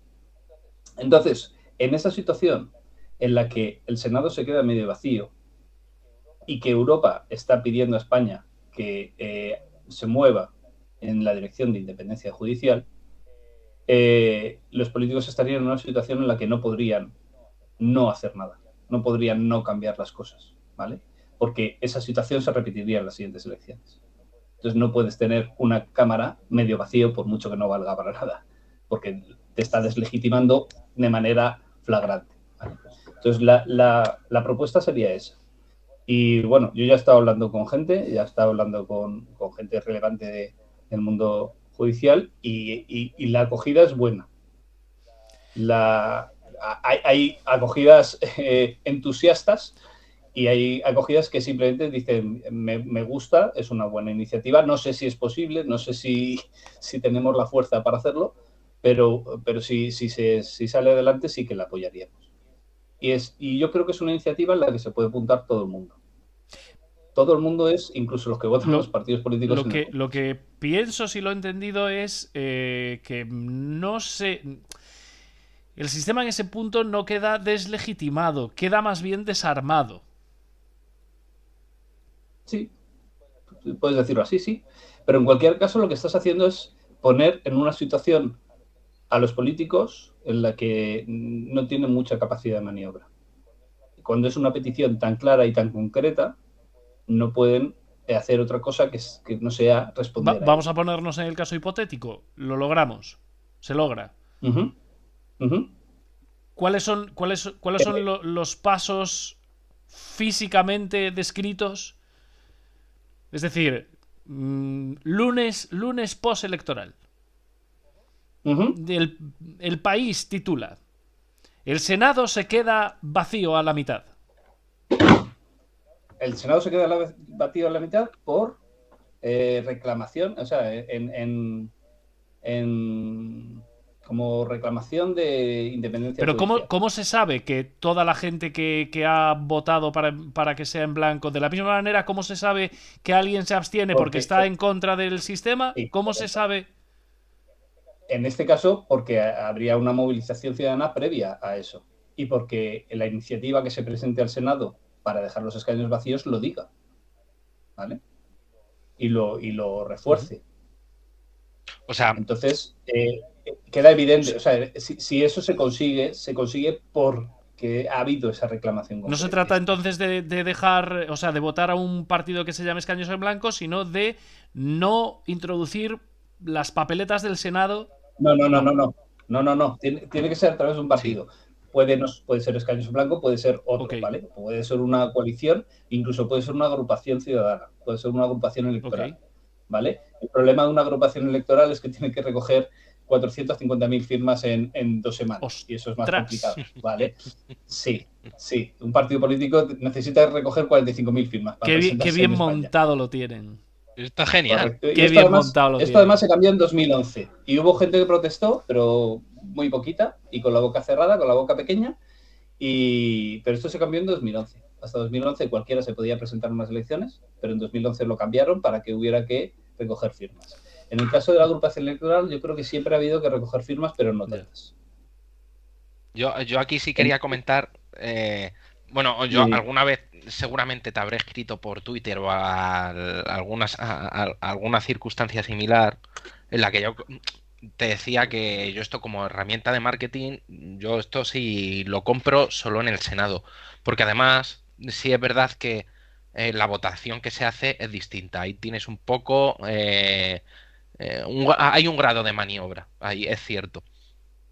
Ahora, esto serviría si fuese mayoritario ya en las primeras elecciones, porque si no te van a cerrar. De hecho, ya se habla a veces de ello. El Congreso no, el Senado, o sea, que puede desaparecer ante una de estas, son también capaces de hacerlo para salvarse el culo. Pero aún así, sí, yo lo compraría. Solo te quiero poner ahora las pegas. Luego no sería una legitimación, deslegitimación del sistema. Porque realmente sí que estamos diciendo que hay que vehicular esos votos a un partido o a una agrupación para hacer fuerza con capacidad de hacer una petición que pueda generar un cambio. Que no es lo mismo que deslegitimar el sistema. O sea, es algo distinto. Aún así, yo que no quiero ser ni fundamentalista, ni quiero cerrarme en banda a unas ideas y de aquí no salgo, es cierto que podría tener, de forma muy difícil, pero podría tener dos objetivos claros, que es hacer visible un descontento social en los medios de comunicación, y eso es algo que es innegable. Y como segundo elemento, bueno, pues no llegar al paso final que a mí me gustaría, pero sí hacer pequeños cambios por el camino, que es mejor algo a nada. O sea, eso desde luego. Aún así, lo que decía, para mí, yo sigo volviendo siempre a lo mismo, se basa todo en lo que sería la fuente de legitimación del sistema. Dentro de que para mí esto no deja de ser legitimar al sistema, aceptar que lo que hay es correcto, dentro de que haya salvedades que yo quiera hacer un cambio, eso sería exactamente lo que se estaría haciendo, pues es un posible cambio que prefiero A nada. a la ausencia de cambios. Sí. En este aspecto me parece más desde el punto de vista que tenemos David y yo, Miguel, me parece más acertado. No digo que dejes de llamarlo deslegitimación, pero me parece más acertado llamarlo desarmar el sistema. Quitarle un arma, no desarmarlo por completo, pero quitarle un arma, entendiendo que nosotros entendemos por deslegitimación no participar del juego porque no nos gustan las reglas. Otra cosa, el ejemplo del parchís me ha gustado. Yo tenía el ejemplo del fútbol. El fútbol, la pelota es de Luisito y Luisito puede coger el balón con la mano. Pues yo no juego con Luisito. Otra cosa es, Luisito es el dueño del balón y puede coger la pelota con la mano, y nosotros podemos coger la pelota con la mano cerca del área. Entiendo que es lo que tú estás planteando, con que sinceramente me está pareciendo atractivo, Miguel, no te voy a engañar. El problema es que sigues jugando, eso lo he dicho antes. Sí. El problema es que no depende de que tú quieras jugar o no quieras jugar, el problema es que juegas de todas maneras. Bueno, la comparación que hago, juegas de todas maneras. Sí, hombre, si pagas solo con la abstención, es verdad que no dejas de jugar del todo. Correcto. Yo lo comparo más Estás en el banquillo. con una persona... Exacto, bueno, o sí, o estás convocado o estás en la banda sin tocar bola, sí, o juegas o intentas jugar al baloncesto cuando es un campo de fútbol y una pelota de fútbol con porterías, sí. Sí, pero que como haya menos de 9 jugando, suspenden, ¿eh? O sea... Yo lo comparo con que estés en contra de la violencia y venga alguien al pegarte. Y entonces tú puedes hacer dos cosas. Tú puedes decir, no, yo estoy en contra de la violencia, no voy a responder, pero sigue habiendo alguien que te está pegando. Sí, ¿vale? sí. Vale, entonces es eso. Yo creo que la propuesta esta que hago sí que está deslegitimando al menos una parte del sistema. Está deslegitimando el sistema de elección de los jueces, por ejemplo. ¿Vale? Y en gran medida también está deslegitimando la función del Senado en el sistema. Porque si lo estás dejando vacío, obviamente es que, y no pasa nada, o sea, quiero decir, y el sistema sigue funcionando, es que no está, es que no tiene sentido ese Senado tal cual está configurado, ¿vale? Y lo mejor de ese cambio, de esa iniciativa, sería que la gente a lo mejor despertaba un poco y veía que hay otras maneras de hacer las cosas y que hay posibilidad de cambiar cosas y que nuestro sistema necesita cambios por varios lados, no solamente en ese caso. Y a continuación podías empezar a pedir otras cosas. Eso es. En cuyo caso yo pediría el sistema suizo, no pediría un sistema de distritos uninominales ni pediría... Bueno, la separación de poderes, vale. La división de poderes, más bien. Un sistema... No, la independencia Por eso, de poderes. Los poderes están separados en tanto en cuanto no los ejerce la misma persona, pero no están divididos porque influyen unos en otros. Eso es. Básicamente que hubiera elecciones presidenciales. Sí. Elecciones presidenciales o elecciones a ministros, que es lo que hacen en Suiza. ¿Veis plausible un sistema como el suizo aplicado a circunscripciones tan grandes como España? Porque la ventaja que tiene Suiza es que es pequeña. O es lo que al menos yo siempre he escuchado. Sí, yo eso también lo he escuchado, pero no entiendo la diferencia. O sea, el sistema es muy sencillo. Incluso manteniendo el sistema de autonomías que hay en España y equiparando las autonomías a los cantones, tendrías un sistema en el que la gente podría presentar iniciativas legislativas con una recogida de firmas que serían más que en Suiza, porque en España somos más, y habría un referéndum vinculante que se votaría entre todo el mundo. Yo no compraría el sistema suizo como tal, pero esa parte de participación ciudadana, sí. Desde luego que... No, yo tampoco, o sea, no. Claro. No lo trasladaría tal cual. Vale. Pero yo hablo del sistema de sistema participativo, el sistema de democracia participativa en el que son los ciudadanos los que tienen la última palabra sobre las leyes que se aprueban y las que no se aprueban. Yo creo que es básico. Yo ahí estoy completamente de acuerdo, pero no necesariamente tiene por qué ser extrapolar el sistema suizo en su totalidad. A mí hay cosas que me gustan del sistema suizo. En el sistema suizo no es presidencialista, sí que tienen un cargo de presidente, pero en realidad en Suiza lo que se elige se eligen los ministros y el cargo de presidente es un cargo que va rotando entre los ministros. Y a mí eso me gusta porque a mí en general no me gustan los líderes, no me gustan, a lo mejor son necesarios en un momento de guerra, en un tiempo de guerra, pero si no estás en tiempo de guerra, a mí no me gustan los líderes porque los líderes acaban buscando la polarización de la gente y que es lo que tenemos ahora mismo en España.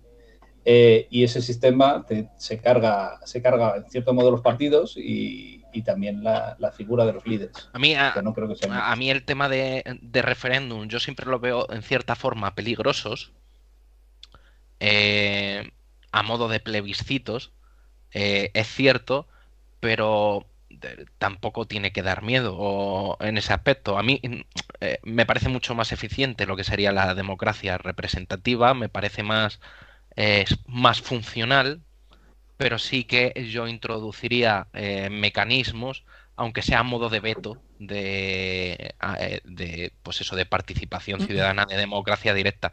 Me parece que clave como mecanismo de control al Dice, poder político. dice alguien por aquí contestándome, en este caso lo hace por Twitter: imprescindible diputado con representación uninominal y con posibilidad de revocación inmediata. Pero a mí eso es lo que me gusta a mí, pero para gustos también los colores, ¿no? En lo que yo he leído es lo que me parece, como digo, lo más eficiente, quizás lo más barato, lo más práctico. O sea, me parece que las cosas así funcionan un poco rodadas, pero desde luego que tiene que haber, igual que hablamos de un mecanismo de revocación que no deja de ser una forma de democracia directa, otros sistemas de participación que permitan vetos a ciertas legislaciones o inclusive actos de gobierno, por muy independiente que pudiese ser el gobierno, que en un momento dado también a lo mejor puede hacer cosas que se salgan del control o la previsión. Pero bueno, la clave antes de eso es saber que lo que tenemos no funciona, por qué no funciona, y luego ya debatir realmente qué es lo que funcionaría, aunque todo no sea exactamente como A a uno mí le me gustaría. Sí. No, yo creo que hay una cosa en la que estamos todos de acuerdo ahora mismo y es que no funciona el sistema de elección de los jueces. Por ejemplo. Y cuando digo todos, digo a nivel Sí, nacional. ese sí que es. Mira, creo que en parte le veo atractivo a tu propuesta, precisamente porque ahí sí que hay quórum. Ahí sí que hay quórum por razones distintas, además, porque la gente no, y me incluyo, no tiene ni idea. En este caso hablaba, por ejemplo, el otro día con una persona que no tiene idea del tema, que es votante socialista declarado, y que le parece muy mal el tema de los jueces porque PP malos. Pero sí que es verdad que no le parece bien el sistema de elección de jueces. Ahora no le parece bien porque PP malos, y mañana le parecerá bien porque PSOE buenos. Sí, ese es típico. El problema que tiene también esto, ya digo, aunque yo creo que lo compraría de cara solo al Senado, o sea, y me puede parecer que tiene ciertas utilidades, es que puede apagar otros posibles cambios, que eso también se puede vehicular. Para mí sí, Miguel, en el sentido de, bueno, pues hemos conseguido una independencia judicial y podemos hacer ver que las cosas funcionan de otra forma, pero hay otras cosas que considero que son más graves, o sea, dentro de lo que sería la independencia o separación de poderes, creo que es todavía más importante entre lo que sería el ejecutivo y el legislativo. Y ganas de luchar contra eso y contra otros problemas que tenemos, pues posiblemente se apagarían, por lo que estaríamos gastando posiblemente una bala para nada. Aún así, yo me tiraría a la piscina si yo lo que quiero es cambiar las cosas. No me gusta el hecho de votar porque realmente, como digo, parece que fuese, oye, es que tengo que votar con la intención de conseguir algún cambio, sea como sea. Cuando vuelvo a reiterar que yo creo que los cambios se producen porque la fuente de legitimación es otra y se pueden imponer. Y me da miedo que que veo muy difícil ese éxito, ¿vale? O sea, lo veo casi imposible. Pero dentro de que se consiguiera, apaga o consigue ocultar lo que sería la realidad, que la fuente de legitimación está fuera del sistema para imponer no solo esos cambios, sino el sistema político en conjunto, para constituirlo. Y eso es una realidad que creo que es innegable, que es así bajo mi punto de vista, ¿eh? Yo creo que es lo contrario. Yo creo que desde el momento en que unes fuerzas y produces un cambio, lo que estás haciendo es abrir la puerta a que se produzcan otros cambios. Y además te planteo otra cosa, otra pregunta, otra situación. Si realmente llegas a conseguir eso, lo que estás demostrando es que puedes utilizar el sistema tal cual está para cambiar cosas profundas del propio sistema. Sí. Con lo cual estás legitimando el sistema, pero en realidad estás legitimando el sistema porque el sistema tiene mecanismos para conseguir esos cambios. Que son los mecanismos tramposos, sí. que son los mecanismos que son resquicios legales que una estrategia inteligente es capaz de romper. Pero están ahí, son mecanismos que están ahí. Lo que yo quiero decir es que como aceptas el sistema y tú no tienes control del sistema, al hacer ese cambio crees que has tenido esa fuerza. Y yo lo que digo es que sí, en ese sentido quizás la has tenido en un momento dado, pero como tú no controlas el sistema, y eso es una realidad, al día siguiente si quieres ese mecanismo o esa pequeña forma de hacer las cosas, o sea, es que te cierro el Senado directamente. Yo o soy Pedro Sánchez, Mariano Rajoy o mañana el que sea y se cierra el Senado y ya buscaré la forma de cerrar el Senado y de acabar con ese mecanismo. Pregunta, y al mismo tiempo eso no sería una autodeslegitimación del sistema. No, porque de hecho es algo que está ya que se plantea a nivel mediático. El cierre del Senado, incluso los políticos hablan en muchas ocasiones mal del Senado. Muchas no. Muy pocas. Alguna vez cuando les conviene. Del Senado se oyen cosas. Del Senado se oyen cosas. Y si no fue. Y se mantiene. Ninguna. Se mantiene porque meten a más gente. O sea, no es por otra situación. Por eso se mantiene el Senado. Pero el momento en el que compense, porque esto es un análisis de coste-beneficio para el que está en el poder político. No hay otra cosa. En el momento en el que el riesgo y el análisis de ese coste-beneficio me interese más cerrar ese posible mecanismo que se les haya podido escapar, pues se cierra. Bien, porque el control, lo que yo quiero decir es, el control del aparato político del Estado no está en los ciudadanos, por mucho que pueda haber un resquicio, no está. No. Eso implicaría un cambio constitucional, ojo, y un cambio constitucional no es sencillo. Y un cambio constitucional, un partido puede llegar y decir, vale, tú has hecho este cambio, si pero ellos ven las orejas, visto los cambios constitucionales. Si ellos ven las orejas al lobo, un cambio constitucional es muy fácil. Ya lo han hecho. No. Si ellos ven las orejas al lobo, o si alguien desde fuera les impone un cambio constitucional, les exige un cambio constitucional, cambiar la Constitución, nos han demostrado que es cuestión de un día en agosto. Antes lo era. Antes con que se pusieran de acuerdo PP y PSOE valdría. Pero hay una de las cosas que tiene el cambio es que un partido con una minoría puede forzar un referéndum sobre cualquier cambio. Cuando se produce ese cambio del artículo 157, era, si no recuerdo mal, lo que pasa es que no había ningún partido que pudiera cuestionar eso. Pero ahora sí los hay. Y a lo mejor incluso no sé si puedes hacerlo desde el Senado, pero a lo mejor podrías hacerlo desde el Senado.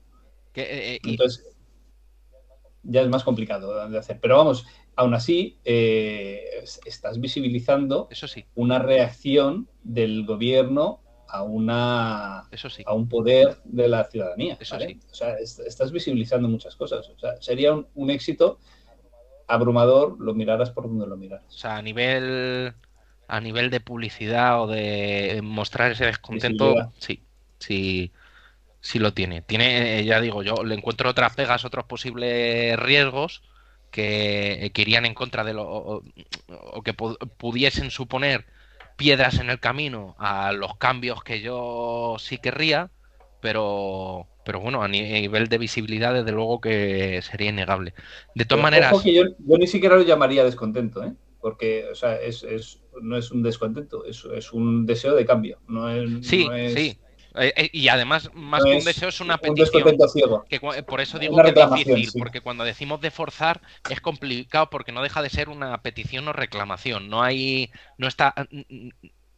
está la fuerza como para pues precisamente para forzar ese cambio. No existe en ningún lado. O sea, que no deja de ser algo muy complicado. Aún así, por la visibilidad, yo todo lo que sea visibilidad a los problemas que tiene actualmente el sistema, el Estado español, bienvenidos bienvenidos sean. En cualquier caso, os voy a tener que abandonar. Sí, lo entendemos, sí, y acabo de verla ahora y a mí también se nos ha ido un poco de las manos. Lo que sí que me gustaría es... bueno, me ha encantado. No os lo voy a negar. Me ha gustado muchísimo. Poneros cara, lo primero. Que hubiese confluencia en los problemas y en algunas soluciones.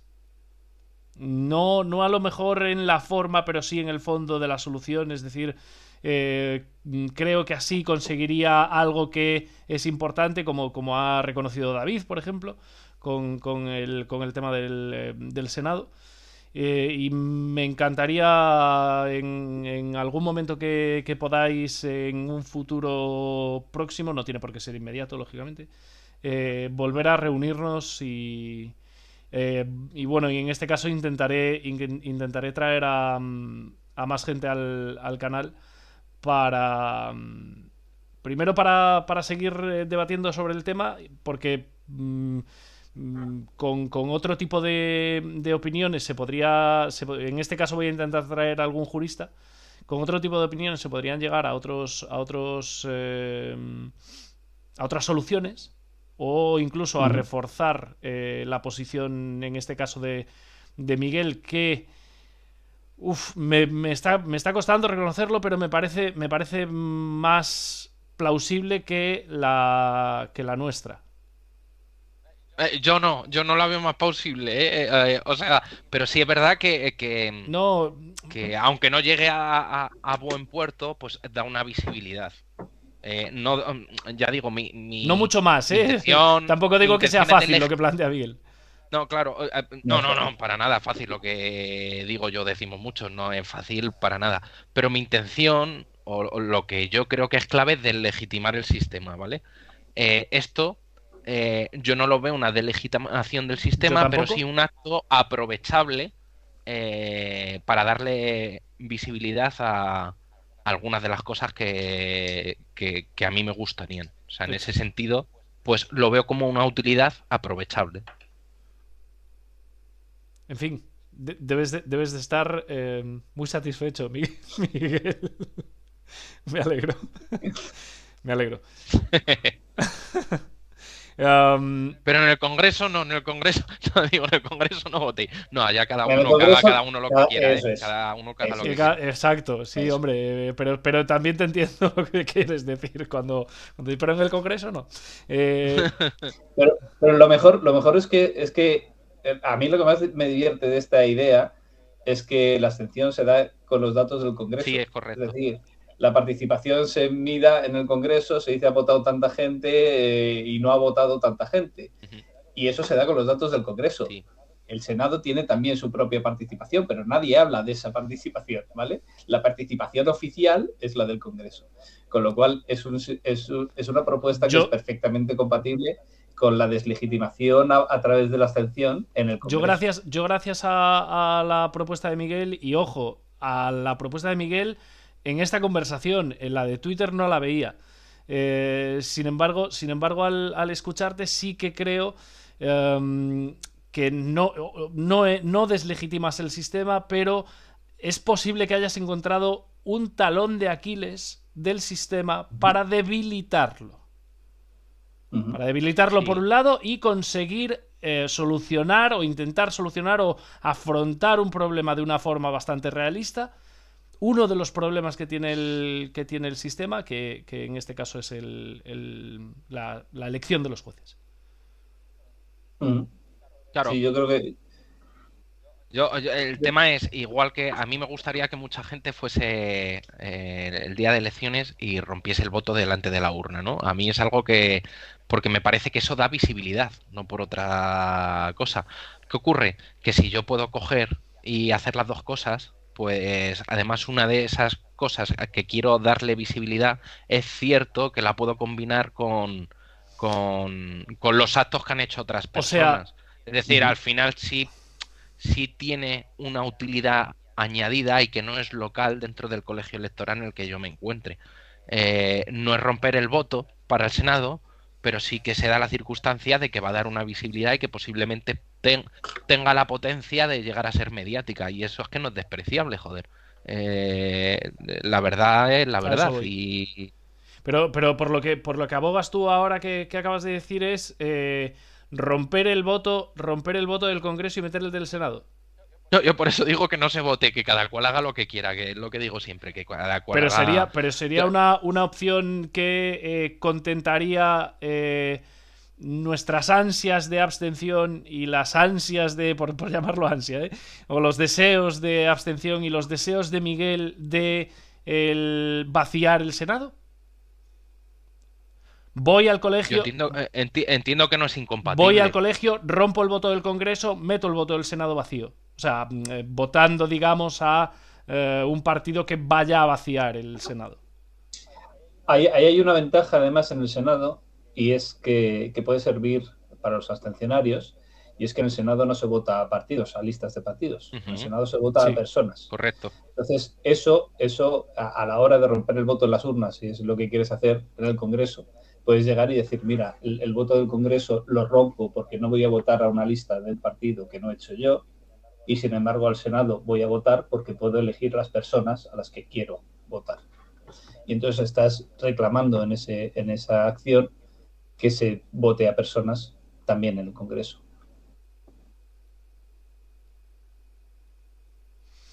Es correcto, sí. Joder, qué interesante. En fin, me voy a quedar con eso. Me voy a quedar con esa última reflexión de Miguel, y si estáis dispuestos a volver, me encantaría teneros otra vez, y voy a intentar traer algún jurista que o bien plantee una vía entre las dos, que no intermedia, una tercera vía, por así decirlo, que defienda la posición de la abstención, o que defienda la posición que ha defendido Miguel con un partido que aglutine vaciar el Senado. Muy bien, pues en otra nos veremos seguramente. Fantástico. Por mi parte, ningún problema. Señores, muchísimas gracias, y muchísimas gracias a todos por acompañarnos en esta primera misión, que ha sido un poco caótica al principio. El durante, lo vais a ver en el vídeo, ha sido también un poco caótica por cosas que me ha hecho el OBS con la cámara, sobre todo de Miguel, aunque con la de todos en realidad. Y como siempre y ante todo, sed buenos, pero solo si os dejan. Muy bien. Un abrazo. Hasta luego.